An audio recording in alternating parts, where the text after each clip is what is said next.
Hi, it's Toby from Heavyweight MMA. Today with Jason Psycho Suttie, New Zealand born and raised, Samoan background, legend of New Zealand combat sports. Welcome, bro. Talofa lava. Alpha. Man, it's Cool. good Yeah. to meet you. You're a legend. So back in the day, before all the likes of Israel Adesanya, Dan Hooker, Kai Kara, France, etc., there was Jason Psycho Suttie and a host of others, man. Can you talk a bit on the old days? Okay. Yeah. Well, one thing that I will talk about is in those days, when you were, so I came up from I started at 72 kilograms, 76, 70, 86. I always sat around 86, 90 kilograms, and then I started to put on weight, and I was going up to super heavyweight, mate. When you're super heavyweight, you're super heavyweight. These days, people that are 100 kilograms, they say, "Oh, I don't want to fight anyone more than 105 kilograms." Well, come on, man. If you're super heavyweight, you're super heavyweight. You have no choice. I fought 170 kilograms. I fought 150 kilograms. Most often, they're about 15, 20 kilograms heavier than me. But you don't complain because you're super heavyweight, because I was between 97 and 107 kilograms. So you can't choose your weight. You're super heavyweight, right? That's it, man. I heard you mention that before. Is that something that you kind of notice with the new fighters, like kind of comparing then and now, that they're not as keen to fight? Maybe they're a bit more particular and a bit more like picky on things like fights, or what? Yeah, it's definitely 100%. And I have brought it up before. Those days, man. Paul Swinsky came up, Gurkan went up, he went down, which is cool. He didn't complain. He went up. He fought Peter Graham. He lost, and then he went back down. And that's what you do. You don't say, "Oh, I'm super heavyweight, but I want to fight this person." Me and Paul, we went up there and we stayed in there. And we had it was a good era then. The world era. Ernesto Hoost, Peter Ertz, Semi Schultz, Ray Siffel, like it was an elite era of the world, and we didn't quite make it there. We dreamed to be in there, but our era was, like the world era was amazing. The world scene was amazing, but the Australasian era was amazing too. And I'll tell you this, people might not know this. So I fought Peter Graham 5 times, 2 wins, 2 draws. Oh no, 2 wins, 2 losses, 1 draw. But Peter Graham fought Semi Silt, who beat everyone, and I think he win. Did he win it 5 times? He won the K1 World Grand Prix. I think it was. Anyway, so Peter Graham fought Semi Silt. He was the top of the Oceania. I was second. Pain in the ass. He was my pain in the ass. But he went and fought Semi Silt on 2 weeks' notice, 5 rounds, and lost on points. And look You know what he did to that's Badahari as well, man. Look what he did to yeah. Badahari, who's another winner. Yep, yeah, and that's where our era was like. Peter Graham, myself, Peter Graham, Paul Skinsky, we tried so hard to get into the World Grand Prix, but our era was amazing at that time, but the world era was fucking amazing too. It was that good that we didn't make it.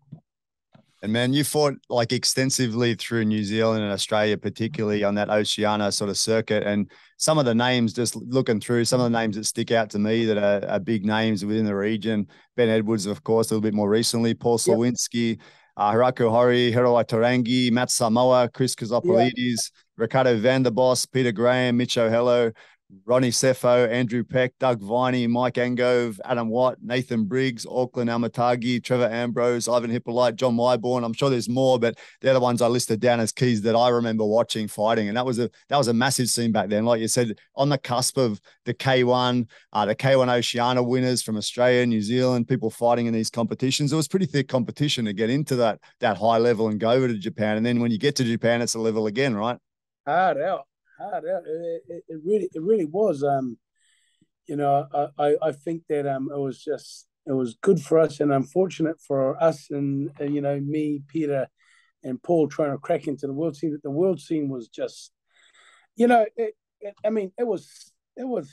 was something like a level up compared to right now. I can say, I can't prove it because I've got to go and fight the top guys now, and they'll probably beat me because they're 10 years younger than me. But if you compare that era 10 years, 15 years ago to now, it was a bloody good era. And like, the Oceania, we had a real top team of Oceania, but the world era was bloody amazing too. Do you think you'd be right in saying that like K1 was the reason that happened, because that was like the big target back then? And would it be correct to say that there's nothing in kickboxing that kind of equates to K1 at the moment? Nothing at all. Man, I wish I could bring it. I wish I could do that. And there's nothing at all. I mean, there was hopes of glory, but it never got. It kind of came and went, and it's very quiet. That was a dream for a little bit, but it really didn't really turn into anything great, did it?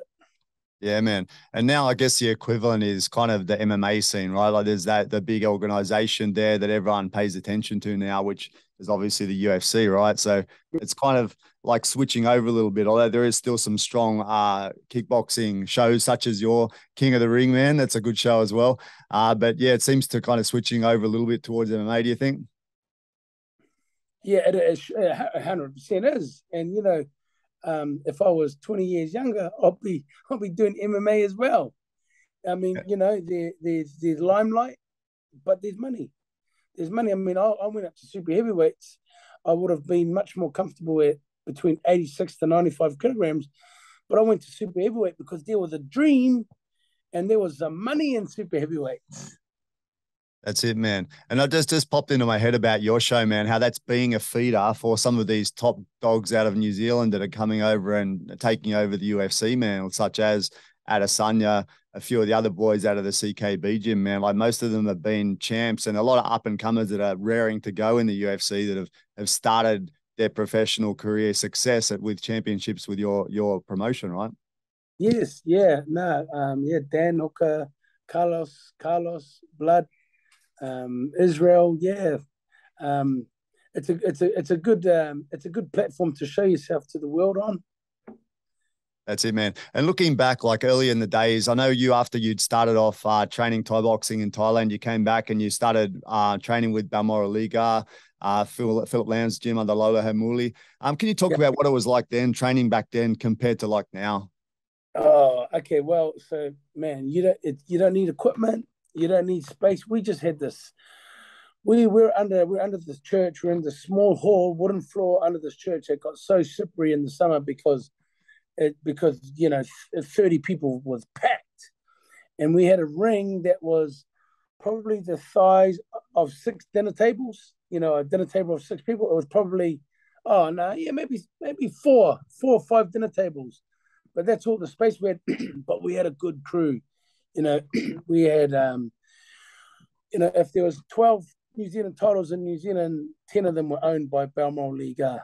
There was Ray Seffel, there was um, Jason Vermoor, Dyson Kresu, Firimu Asan, myself, Rebel Conway, his brother Joe Conway. We just had a massive. There was, man, there was 10 New Zealand title holders in there, of about 15 of us, and we were hungry. We loved to train. We did everything together. We had on our day off, and I don't let my guys do this now. On our day off, we used to go swim 2 kilometers. That was our day off. But I realized that's not a day off when you're swimming 2 kilometers. Oh no, was it? Oh, no, it was a kilometer. We used to swim a kilometer because that's 40 laps, 40 times 50. Oh yeah, 2 kilometers. It was 2 kilometers. We used to swim 2 kilometers and sauna and spa on our day off. That was Sunday. That's it, man. And the stuff that's sort of changed over the years, at the end of the day, a lot of it's kind of still similar, yeah. But then you've got those extra things, like I heard you talk a bit about the ice baths, which is something that maybe wouldn't have been as recognized back then. And you see the fight dietitian now fixing everyone's diet up so they know how to cut weight and keep their energy, and different training stuff and that. What do you think about all these new sort of? You obviously support the Wim Hof and the cold plunge and everything, but what do you think about these evolutions? Does it make a big difference? I think it does give you an edge, but I as I got better too, I had this trainer who taught me. He used to fly up from the South Island in New Zealand. He used to fly up from the South Island. He used to pay himself the first time, and he used to train me and Chopper. His name's Spider, and I believe he trained a lot of the CKB boys as well. So he said, if you train with me, you're not allowed to run because running is aerobic fitness and fighting is anaerobic fitness, right? So I used to think, oh yeah, okay, I'll try and listen to him. So I used to lie to him. I used to tell him, me and Chopper both did. We used to say, we're not running, and his stuff was great. But then you go back to the Thais, and the Thais are still doing 10Ks every morning, 3Ks before training. They're still doing old school stuff. I mean, I haven't trained there for 5 years, so I don't know. I don't know. Maybe they have changed with some of the time, but I know that the ones out in the country, they're still doing old school. They're still running, they're still running 70 to 100 Ks a week and, and doing 3Ks for a light jog before training. Yeah, that's so, true, man. I think it does give you an edge, but old school still works. Hard work. Hard work, man. And that runs.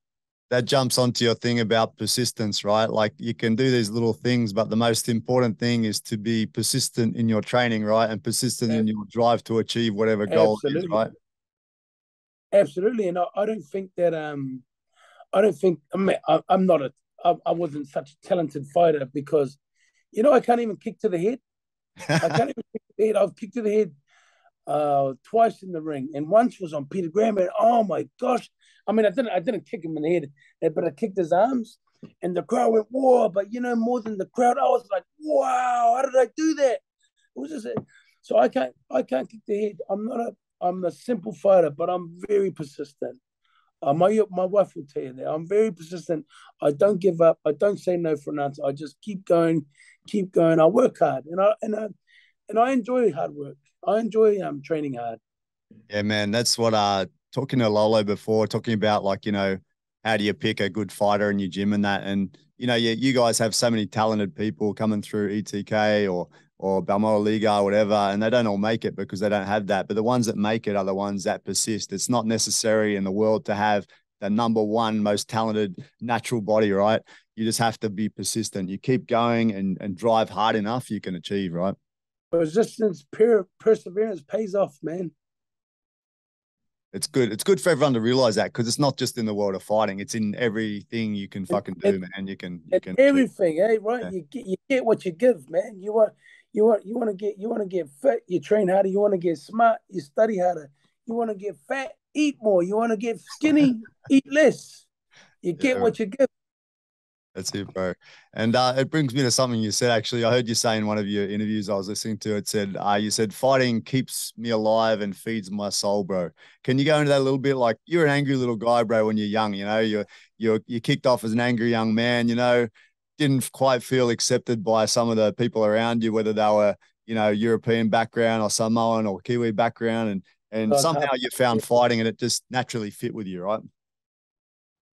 When I was fighting and when I was fighting, I believed that the universe, that God or the universe, whatever you believe in, put me on earth to fight, how it feeds my soul, because fighting in the ring, I brought a whole lot of people together, a whole lot of people from different walks of life, and I brought them into this nice, respectful sport, where people could learn to respect people from different walks of life, respect them because, hey, man, they were training alongside them. But how did it feed my soul? Because, man, without fighting, I'm a grumpy cunt to everyone else. But if I get this one fight once a month or once every 6 weeks, I'm happy because I know it's coming, and then I'm good for everyone else, and then I'm happy. And that's how it feeds my soul and makes me a better person and keeps me alive. I think you could say it balances you, right? Because before you had that negative energy, lots of street fighting, getting angry about everything when you're young.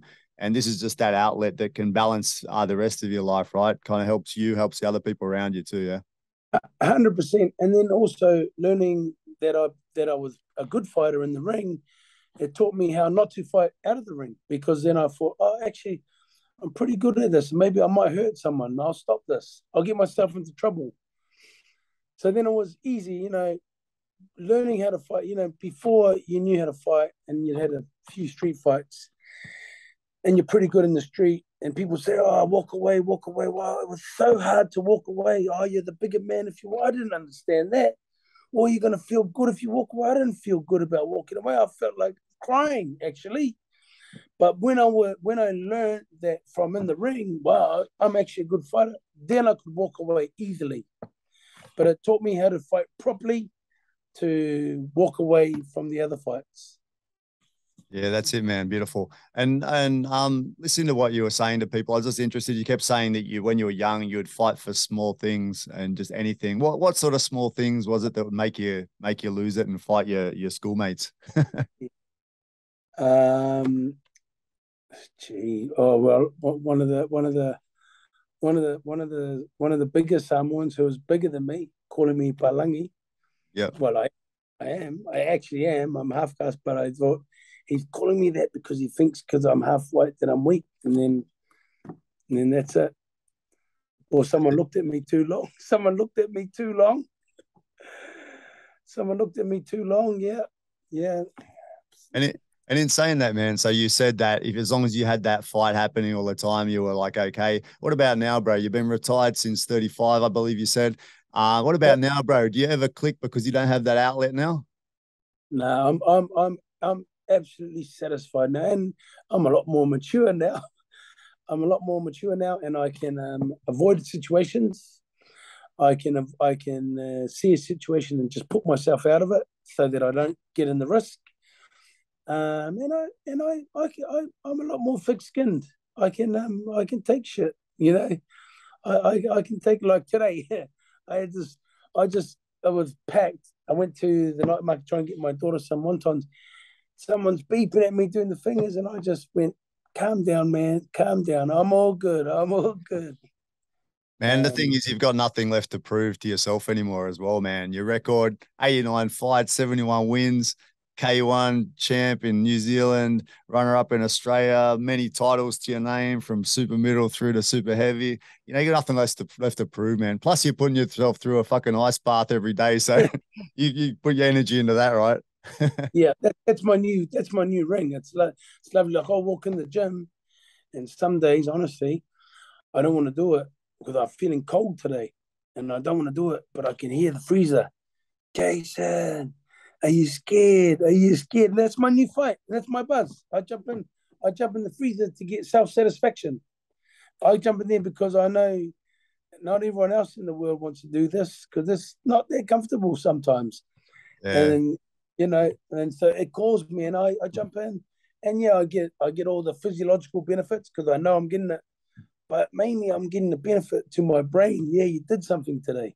That's exactly it, man. And like you mentioned before, you love overcoming obstacles, physical challenges, which is firstly born in your fighting and that, but you're continuing it. And I think guys like yourself and other combat athletes need that as a secondary thing. It's good for you after retirement to kick on and do these challenges, right? Just to keep yourself in that same sort of mind. Yeah. Absolutely, absolutely.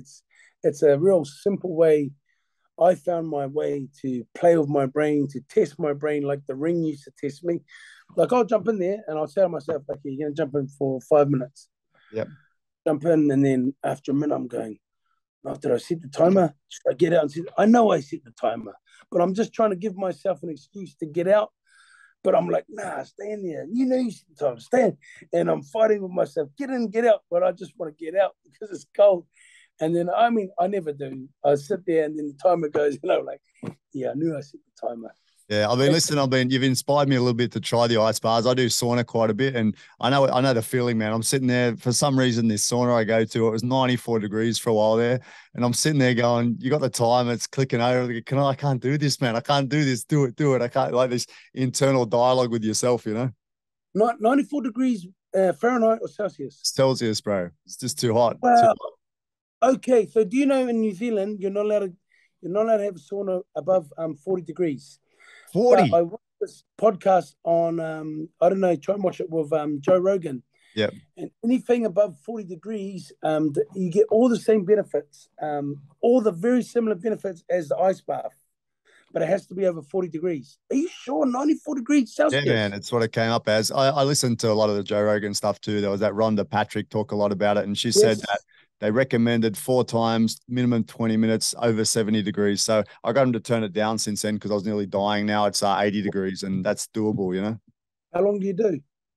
Today I did 25 minutes. I can't do much more. I worked up to 30 minutes, but I had a little break because things were shut down here, and back to 30 soon.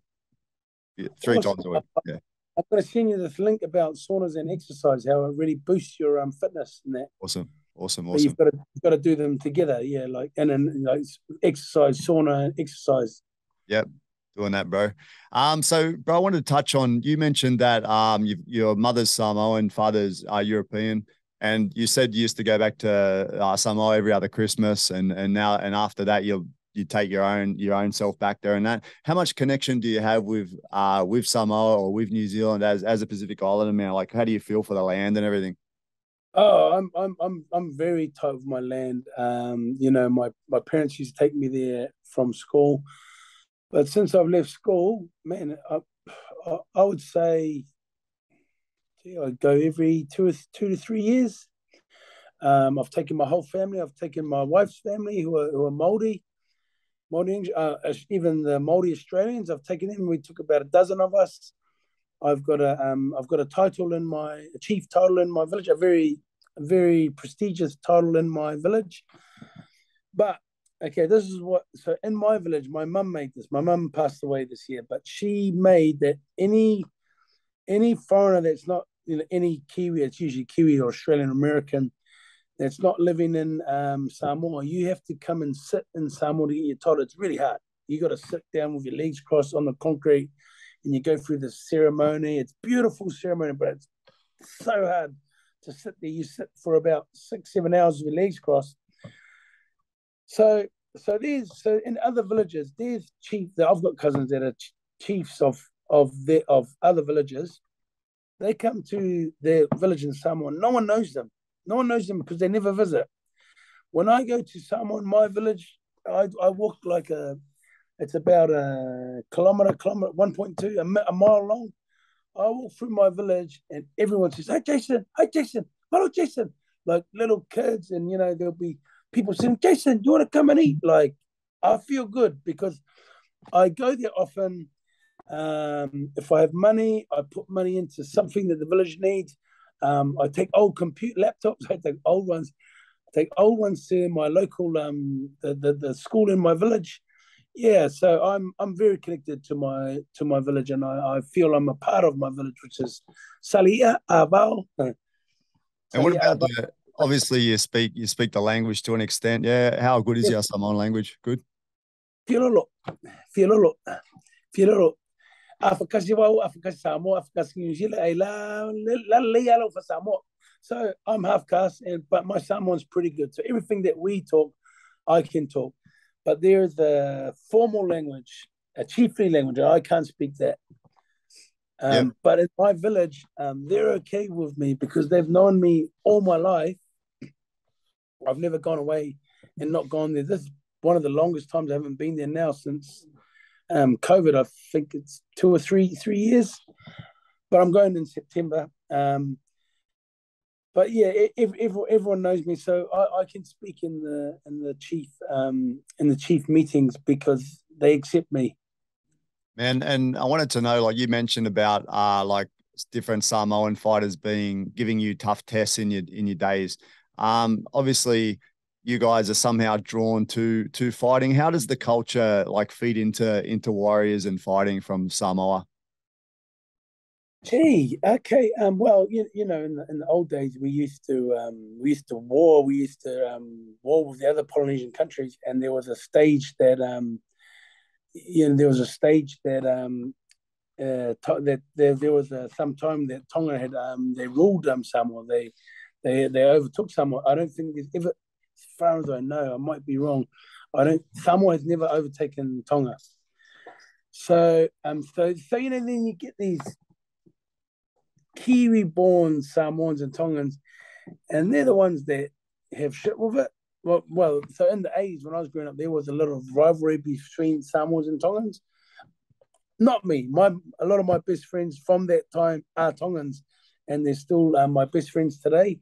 My daughter is named after one of my best friends, a Tongan man, beautiful, beautiful man. He was the first of us to be a parent, and he was a good parent, and he was a good example to us. So my wife and I called our baby girl Kenny, Keni.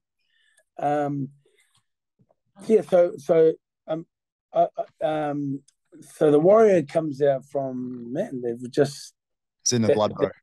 war. It's in the blood. It's in the blood. But like today, I'll go to Samoa, and you'll be driving along the street, and there'll be 10 islanders, 10 boys, and they look mean, and they're all sitting there. And all you have to do is go like this, and then they all go like that. It's so good. And 10 years ago, I'm looking past and 10 of them, so I wouldn't smile either because they're not smile. But I know the trick now. All you do is just go like that. And it's the same that they can do. You just go like that. And then all 10 of them, like, big smile, big hand up. And they're really beautiful people, man. They're really beautiful people. They have no prejudices because there's only Samoans there. So anyone that comes in, they love them. That's awesome, man. Hey, you've got a great story of I love the story, man. You started out like in a school gang. I think you said what was it, Tamahamil Bloods or something like that. And you guys were fighting everyone, and then your rivals started to get better. Some of them were training, and you're like, I gotta go learn this stuff to be able to come back and match it with these guys. It's just a funny story that's what led you into Thai boxing, and that's what led to your whole life pretty much, man. So it's kind of cool, right? That's right. It was just because there was started being these kickboxers in the bloody gangs in the street fights, and I heard about them, and I shit, king people. And then I heard, and then I kind of did a little bit of research. Okay, it's Thai boxing. It's from Thailand. Okay, all right, yeah. Okay, so I'm started late. These guys already had fights in the street and in the ring. I better go to the motherland and learn from the best, so that even though I'm late, I can come back and beat them in the street. But I came back and everything had changed. Everything had changed. I mean, I had changed because I didn't want to fight in the street anymore. I wanted to do this in the ring, and I wanted to be champ. It's awesome, man. And you went on exchange over there with the purpose of obviously learning Thai and doing the school over there, but you also mainly wanted to learn. And the funny thing was, Cameron Quinn? Do you know Cameron Quinn from Australia? No. Oh, Cameron Quinn, super famous karate guy. He's probably ref some of your fights, I reckon. He went to Japan in the same sort of way, exchange, kind of bluffed his way through, saying he wanted to like work with the cultures and make them communicate and all this, but he actually was going there to learn karate. Right, It's quite a funny parallel that you guys have. Yeah, but back then you were 17 years old. You went to Udon Thani, northeastern Thailand. That was like a long time ago, like 30 odd years ago, man. What was it like there then compared to now? Because now everyone knows about Thailand, everyone travels there, but back then we weren't traveling around like that, yeah? Okay, so in Udon Thani, there was about 1.3 million people there. I don't know, there's probably 2 million people, but there would be, say, 10 foreigners in Udon Thani of 1.3 mil. Okay, everyone knew. Okay, there's a foreigner. There's one foreigner there. There's one Australian there. There's one. Everyone knew the 10 foreigners of these 1.3 mil. I went there. I went there with my whole family up to see my family. And now it's massive now. There's heaps of foreigners. They wouldn't know. But when I was there, you knew how many AFS students were there, where they came from. There was Australian, there was American, and there was another one. There was another federal. Anyway, they knew there was probably a dozen foreigners. And they knew exactly where they were, where they came from. And this is 1.3 mil people. But everyone knew what foreigners were there. Not now. It's massive now. It's massive. The city's beautiful. There's whole new I don't know what you call them, but there's like a big whole section fenced off, and there might be 100 houses in there with 100 pools, or 100 houses, and there'll be 4 big pools where everyone in that can share. And there's a security guard at the front, so the security guard knows all the people that live in there. There's heaps of those there now, and it's really flash. Yeah, man. And you mentioned how like friends of mine too have gone there before. One guy's a pro Thai boxer, or was, and he was talking about when he first went there, he was like he'd go for the runs and he'd just hide height instead of running because it was just so tough for him when he started. Was it like that for you too? Because you said you were suddenly into training, running in the morning, training in it for an hour, then training 3 hours in the afternoon. Was that pretty rough for you at first? Okay, I loved it. I loved it. You know what? I went there. I was 90 kilograms. I went down in a month. I went down to 75 kilograms, 15 kilos in a month. But I was running 10Ks every morning. I loved it. I was running 10Ks every morning, 3Ks in the evening, and then you'd stay in the gym for 3 hours. I loved it. And then I'd have to go back home and go to school and do all the scholarship stuff. School. I learned flower making. I learned cooking. Um, I even had I had a boxing fight there too, and I did this. I didn't tell my Thai parents nothing. I did this like there was a tournament in the daytime, or the proper amateur boxing. And I just sneaked out from school and went and did it. Oh, I was a naughty AFS student, but a good ambassador for New Zealand and New Zealand and Thai boxing. That's it, man. And you said like it was a big shock because you started off you're doing street fighting, which is different because you just have it at the flick of a switch, right? Something happens, it happens straight away. But a fight is organized. It's against someone who knows how to fight. You've got time to think. The apprehension of it fucks with you a bit, right? So it's a whole different game. It's scary. I mean, getting in the ring, that's the real deal. That's the real deal. Fighting in the street is easy. It's just a temper thing. It's a switch, and you don't expect that this guy's been training for bloody 6 weeks to knock your head off. But in the ring, it's scary. I love it. I love the pressure that it puts on your brain, and whose brain is going to break and whose brain isn't going to break. That's it, man. And you picked up a bit of the language. You said you'll kick along with that. It's kind of a benefit of fighting. A lot of people talk about is traveling to Thailand. You traveled a lot to Australia. You also fought in what you say, Japan, and also Hong Kong as well, right? Yeah. Yeah. So what do you think the benefits of travel and that, man? You must like it, yeah. You know what, Toby? So so I started Thai boxing there in Thailand, but I came back, and then on my third fight, I went to Australia, and it was like they paid for everything. I mean, I don't know, I can't remember the hotel. They used to put us in the Formula One hotels, so they're small hotels. But I was like, "That's me. This is my sport." I got paid. I didn't get paid anything, but I got paid airfares. I got food money. I got a nice hotel. Yeah, it got me hooked, 100% hooked. The privilege fighting. Yeah, that's what you said. So you got back to New Zealand after the Thailand stint, full of confidence, man. Wanted to be a pro, didn't want to fight in the street anymore. Like, how good is that? That's such a good result, yeah. 100%, absolutely, and I believe that I've helped pull heaps of people on the same kind of road. They might not have been as bad as me, but I have pulled a few, and they've even told me, and they're very grateful for it, because this is the way we're supposed to be. Put our energy. If we're a good fighter, put it against someone who's going to practice and learn how to match you.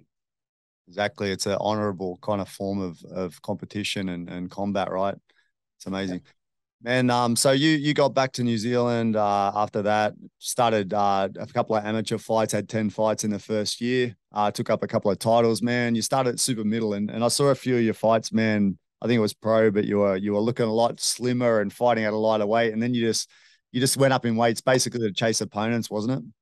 Chase opponents, and you know what, man? I was 90 kilograms when I started at 17.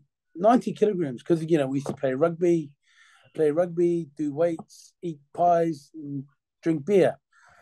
And then I went down to 72, and then there was nothing on. I got a few titles at super middleweight, light heavyweight, cruiserweight. But then no one would challenge me. And then the K1 came up. I mean, I was miles away. The K1 in Japan, it was $1 million. You could win $1 million in one night in 3 fights. And Australia was $30,000. New Zealand was 10 grand. I was like, boom, that's me. I got some money. No one's fighting me at 86 anyway. No one's fighting me at 86 under. Everyone's too scared. So then I thought, yeah, I'll put on weight. I don't know, it took me a year, two, not long, because I was, fighting at 76, I was always 86, 90 anyway. You just come down. So I put on weight, and I got into the heavyweight, super heavyweights. Everyone wanted to fight me. For the first year, everyone, I was easy. I don't know. I had 7 fights, and I did pretty good. And then by the next year, couldn't get fights. No Kiwi would fight me. It was hard. They'd only fight me in the 8-man, but it was hard to get single fights. Yeah. And like you mentioned, the K1 came up, and the prize money looked pretty good compared to the other offerings around, man. You said the New Zealand leg of it was the 5K prize. Australia side was 10K. 10K. New 10K. Zealand, Australia was 30. 30. And that's a lot of money, man. That's awesome. That's what? 49. 30. That's 20 years ago. Yeah. A lot of money, bro. And then obviously in for $1 million in Japan, that's like astronomical back then, It was $1 million American as well. Yep. Amazing, man. So you kicked off having a go at that, and obviously the heartbreak of the first round, Hiro Tarangi, who I might add, I believe my first amateur fight was on the undercard to a Hiro Tarangi fight in Australia, actually. I had a fight back then. I remember he was on a few of the shows. Oh, it was, was I on the show fighting him? No, you didn't fight in these shows. These were like a small town show in Australia, New South Wales, up a bit north of Sydney. But he fought there, I think, at least twice, maybe 3 times on a Mick Pettivoli shows there. But yeah, funnily enough, I was on those shows. But yeah, you came up against Hiro Tarangi. You're looking good. Just got caught with that spinning back fist, right? And one tough guy, man. You got caught by Hiro Tarangi with a spinning back fist. Like you said, he's a very tough man. But it broke your heart, right? You'd been on an upward trajectory for 10 years, winning everything, doing so well, and then suddenly you had to take a shot and realize that you're human after all, right? It broke my heart. You know what? I trained so hard for it. He did a spinning back fist, but I'll tell you this. He set me square on the. I mean, it wasn't his fault. I jumped in with a flying hook, and my hand was down. He did a spinning back fist. The spinning back fist was supposed to be on the glove. I had him square on the forearm, but I was out. Like I was paralyzed, and then I remember I could see the ref counting, and I was like, "Please don't touch me, please." I was in my head, "Don't touch me, because I know if he touches me, it's over." Anyway, got out, boom, lost the fight. Can't carry on. You've been knocked out. I kept my gloves on for the whole night because I just kept waiting for someone else to get injured and then say, "Oh, you can fight again." It broke my heart. I had my class on Monday. I couldn't take my class on Monday. I was too embarrassed. I was like, how is someone going to listen to me if I can't even win a fight? I didn't lost in 10 years. I was a star in New Zealand. It was good. It felt good. I was so embarrassed. I remember I rang, I text Ray Seffel. I text Ronnie Seffel. I think Ronnie was in Australia. I don't know where Ronnie was. I think Ray was in America, and they just said, "Oh yeah, go see a psychiatrist or get these books." Ronnie told me to get these books, and I got these books, and it was pretty good. I went and saw a psychiatrist, a sports psychiatrist, and they just tell you what you know, but it's good to hear it from someone else. Get up. It's not that fight. Get up. Get up. Come back stronger. Rebuild. But it was just to hear it from someone else. It was good because I wasn't going to give up, but I was embarrassed for a little bit. I was a little embarrassed. And I was down. I was pretty depressed for a little bit.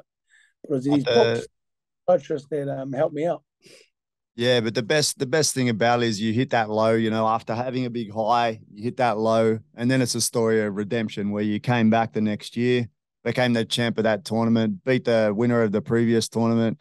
And this is the trials and tribulations that fighting are giving you to make you a stronger man, right? The obstacles you've overcome. 100%. You know what? And the next year that I came back, there was Hittawa in it. There were, oh man, it was everyone that was in that tournament, and 3 of my stable mates, and my stable was good. It was Balmoral. But I was coming back for revenge, and I was coming back, and nothing could stop me. And I did it. That's it. It's awesome, man.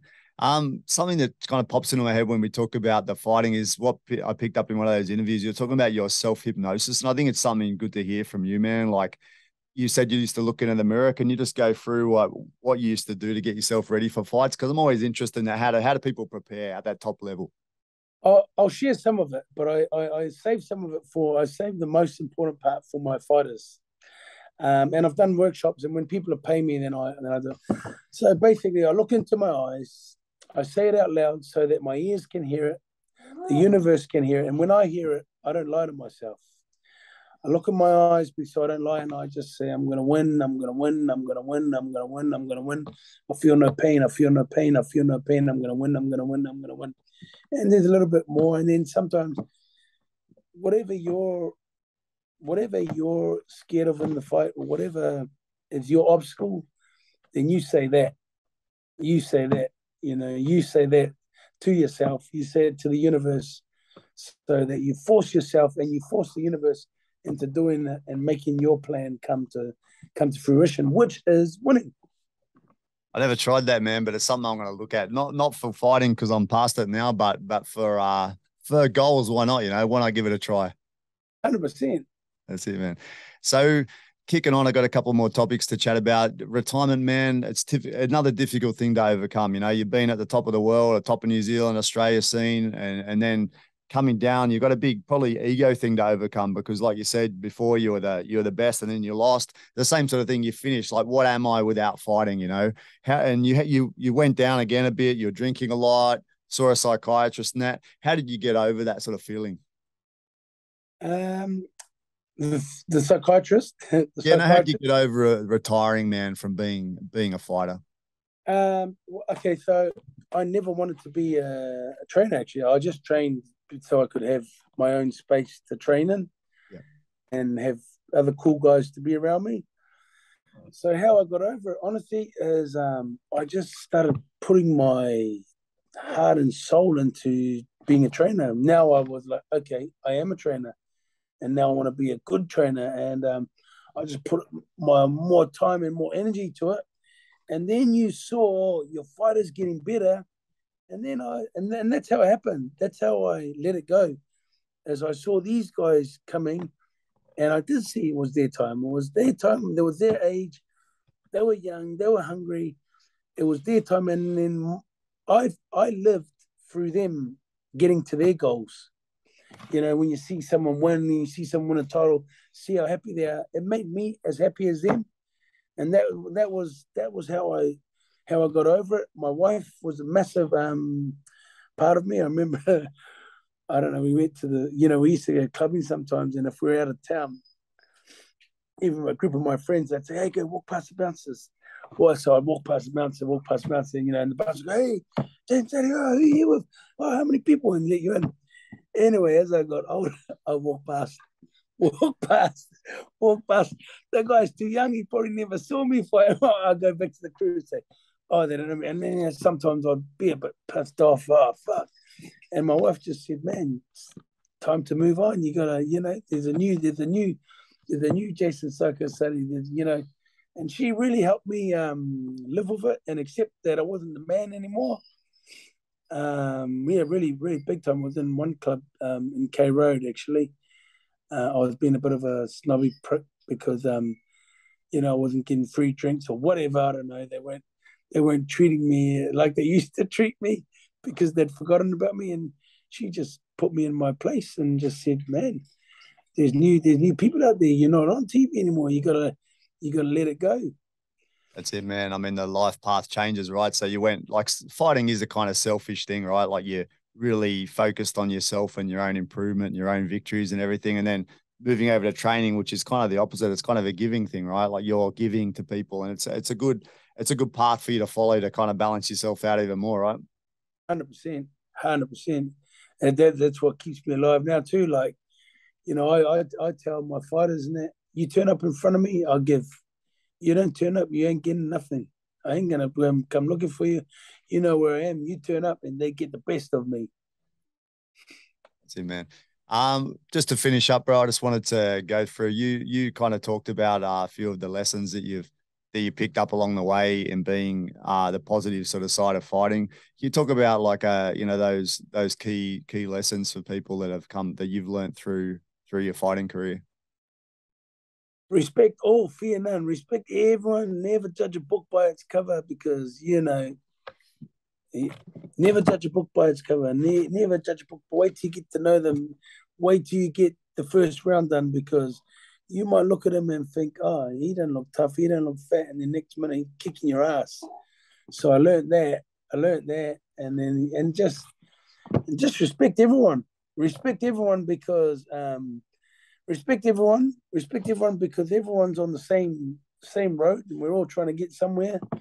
But you don't have to fear no one, because the worst they can do to you is kill you. We're all going to die one day anyway.